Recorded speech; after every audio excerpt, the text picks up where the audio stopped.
કાનાબાર અશોક રમણીકલાલ ઠક્કર મારી ચેનલ અરસના અડપલામાં આપ સર્વેનો સ્વાગત છે. મારા દ્વારા રચાયેલું એક વ્યંગ કાવ્ય આજે આપની સમક્ષ રજૂ કરું છું, જેમાં આપને ખૂબ આનંદ આવશે એવી મારી અપેક્ષા છે. સાંભળો આ કાવ્ય. બૂટ પહેરીને બાબુ શેઠને બુફે જમતા જોયા, મોઢું રાખ્યું મલકાતું પણ મનમાં ને મનમાં રોયા.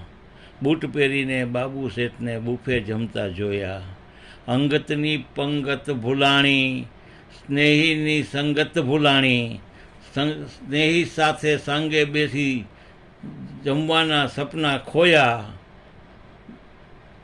બૂટ પહેરીને બાબુ શેઠને બુફેમાં જમતા જોયા,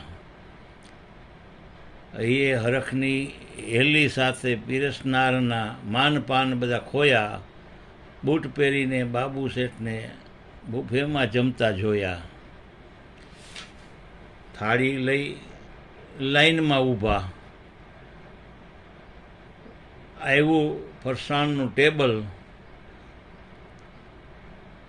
ખમણ પાતરા કટલેસ કચોરી થાળીમાં પધરાવ્યા. લાલ પીળી ને લીલી ચટણીનો બની ગયો તિરંગો જે થાળીમાં લહેરાયો. બૂટ પહેરીને બાબુ શેઠને બુફે જમતા જોયા, કાંજી કંદોઈ લઈને ઊભો જાંબુનો કટોરો, એક પૂછીને પીરસે મૂકે એક મૂકું કે બે, શેઠે કીધું 2 વાર 2 મૂકી દે, મને જાંબુ બહુ ભાવે.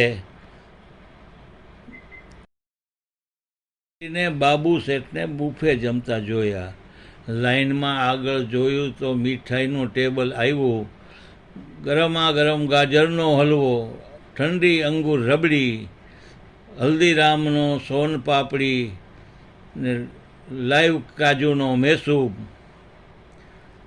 જગ્યા કરી બધી મીઠાઈ થાળીમાં સજાવી. બૂટ પહેરીને બાબુ શેઠને બુફેમાં જમતા જોયા.